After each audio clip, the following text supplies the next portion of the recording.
This time, in the first of a new series of MZ mini adventures, we go to Wolverhampton in search of Sunbeamland.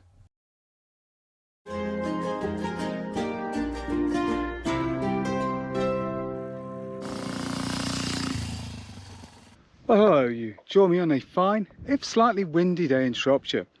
I always like to say that you don't need to have a big bike or go a long way to have a really great adventure.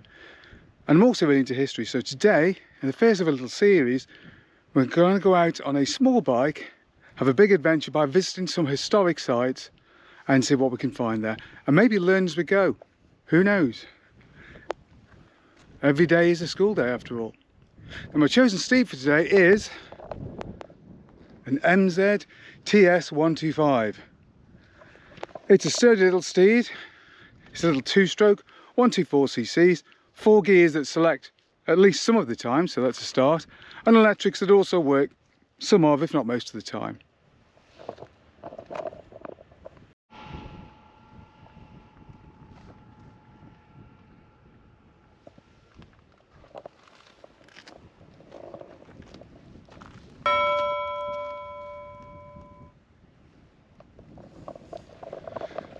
So basically the concept of these videos is going to be, we're going to set out on our small bike and visit old industrial sites and military sites, that kind of thing, in our local area. We're not going to travel too far, it's just far enough to find interesting things. Things that, because on your doorstep, you don't necessarily appreciate and you kind of ignore as you go by them every day. So that's the plan. Let's get going.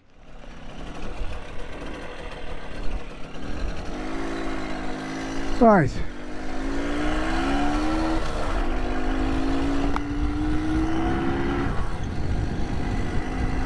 Today's destination is Wolverhampton. Now, Wolverhampton is a city these days. It used to be in Staffordshire. Since boundary changes way back at the beginning of the 70s, it's no longer. It's part of the West Midlands. And we're going to check out just one small area of the city. We're not visiting the whole thing. It's quite a big place. So we're just going to visit a small area and check out some. So we're going to visit a park. I'm also going to visit a couple of industrial sites that actually should be well known to motorcycle fans, really. So we'll check those out and just see what's left there. And we're going away. So we're currently heading from Shropshire towards Wolverhampton. It will mean we're going to go down the A41 towards Newport, which is a town we'll probably visit at some point in the future. And once we pass there, we've got a few miles then on to Wolverhampton. So as I said earlier, a suitably vague gearbox. But fear not, we only have about 25 miles to cover today. Well, actually 25 miles back, but assuming we make it, of course. One never knows. The great thing about old bikes is, actually somebody told me, if you've got an old bike, every trip is an adventure, because you never know if you're going to make it home. So yeah, Wolverhampton has some very well-known manufacturers. The Stevens brothers, it's particularly Albert John Stevens, that founded Stevens Engines, Stevens Motorcycles, and of course best known for AJS. Well, they were based in Wolverhampton, as was a chap called John Marsden. Now, John Marsden started life as a Japanner. Now, Japanning is essentially a lacquering, applying a black lacquer to make it look Japanese, hence the phrase. Japanese was very popular at one time in the Victorian era, and the Brits, being plucky industrialists that we were, managed to find a cheap way of faking Japanese lacquer. Approaches were called Japanning. Now, John Marsden started out doing that, and he was pretty damn successful, it has to be said. So much so that he broke into engineering and eventually into bicycles. And his bikes are famous for their black and gold livery because of the Japanning. It was something that seemed obvious for them to do. They were famous for their black lacquer, so they applied it to their bicycles and set up a factory to produce his bicycles, which he called Sunbeam. You may have heard of those. Sunbeam, of course, went on to produce motorcycles, again in that famous black and gold livery.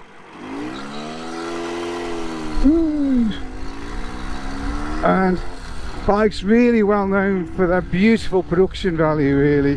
Very high quality bikes. Absolutely gorgeous machines, and ones that are still very much coveted today. So hopefully we'll be able to find somewhere related to something like that. Some of that old motorcycle industrial past. I'll have a look around, see if we can find something. But we'll try and find some things that are non-motorcycle related too. Just find a few things that are of general historical interest, I think. I love the speedo on this bike. It sort of gives you a vague suggestion of the speed that you're travelling at. So we're currently travelling somewhere between 40 and 50 miles an hour. So we'll call it 45. For hell, I don't know, it could be either really. But I think, given that we're on MZ, it'd be quite suitable if we could find where the old Villiers works were. That'd be quite nice, wouldn't it? Quite suitable to find something related to ye olde world two-stroke. Given that I'm sitting on an oldie world two-stroke. Okay, it's not a British two-stroke, I'll grant you, but nevertheless it is a kindred spirit. Oh, 50 zone. Unleash the hounds. So we have a massive 10 horsepower to play with on this thing. Top speed is about 62 miles, it's 100 kilometers an hour, 62 miles an hour. 65 if you can find a big enough hill, I think is the way to look at it. So not bad, could be worse, you know.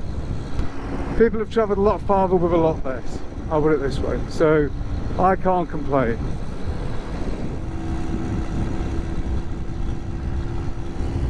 What a beautiful day for a ride, isn't it?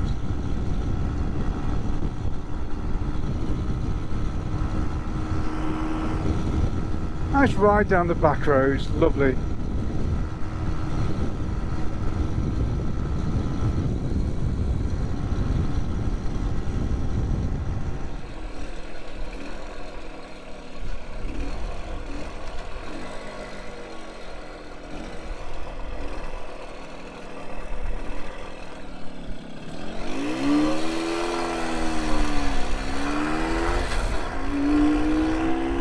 Come on.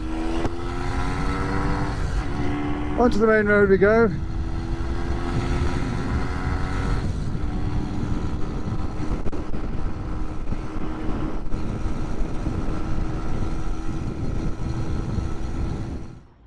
On arrival on the outskirts of Wolverhampton, the first thing that greets us is the derelict remains of the old Eye Infirmary. This old Victorian era building served the community for decades and was even enlarged to include its own emergency department. However, in 2007 the building was closed and services were moved to the nearby New Cross Hospital, and the later extensions were demolished. Now the new Victorian section is to be part of a new housing development. A short walk away is the West Park Hospital, and this is used mostly for rehab these days. Some sections of the building are rather old, from the 1930s and even earlier, but much of what's visible today from the road is more 1980s. But while the building's architecture is rather uninspiring, it is right next to West Park. Formerly known as the People's Park, West Park opened on the 6th of June 1881. And a very nice little park it is too. I spent a few very pleasant minutes ambling around this place before I moved on.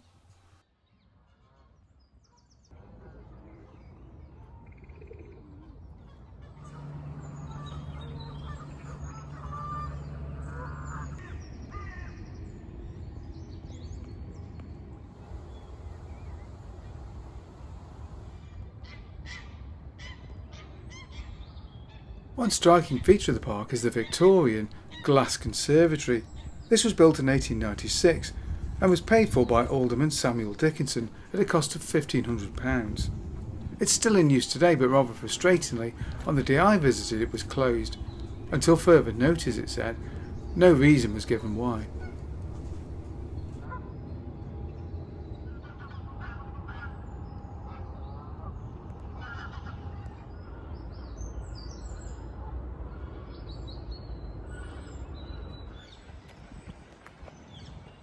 The park also features this rather ornate bandstand This was constructed in 1882 and was paid for by one Charles Pelham Villiers, but more about that name later.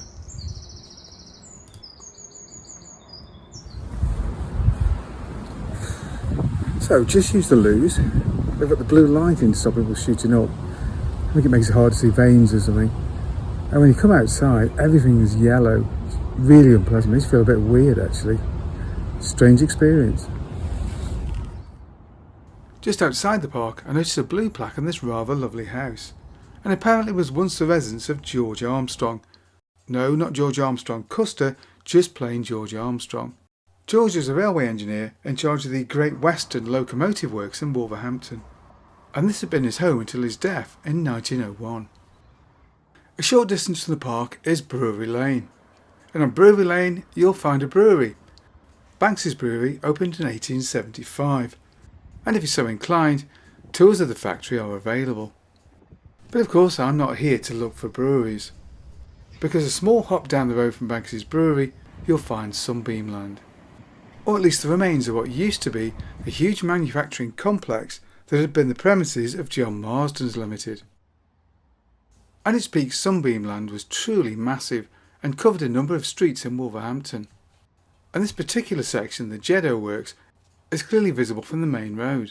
In the 1990s the site had been declined historic building status by English Heritage, so Wolverhampton Council simply provided a listed status of its own. Now John Marsden had started out as a Japanner, which incidentally is an industrial black lacquering process, but so successful was he that he soon branched out into other industries, including the bicycle industry. Not surprisingly, given his former trade, his bicycles were famous for their beautiful black finish. And it was here that most of the final assembly work was done on the bicycles and later motorcycles. And when I visited, work was underway to convert the buildings into luxury apartments. But areas like Jeddo and Poole Street are still very much recognisable today. And it's not difficult to imagine the Sunbeam workers heading for home at the end of a shift.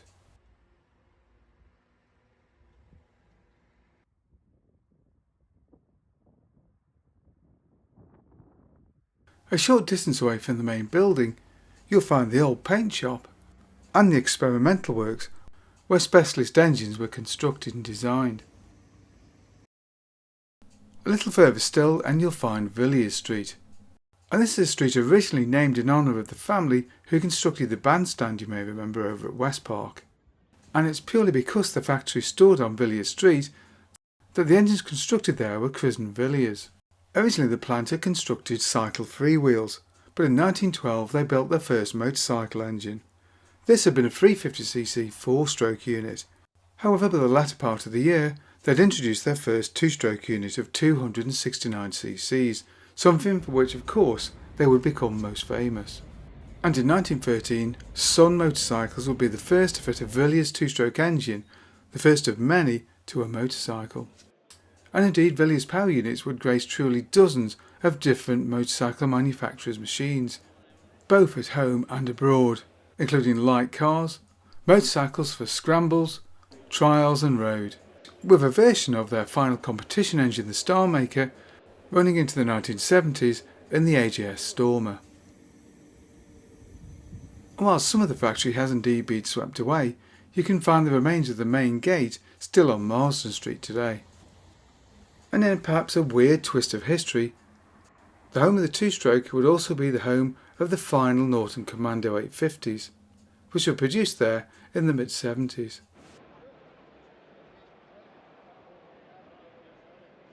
Well, what a truly fascinating journey that was. Time to head home, I think.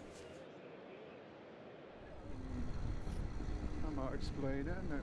If you can suggest anywhere else that would be suitable for an MZ mini adventure, please let me know below. Well, I do hope you enjoyed that video. If you did, don't forget to like and subscribe, and of course, thank you very much for watching.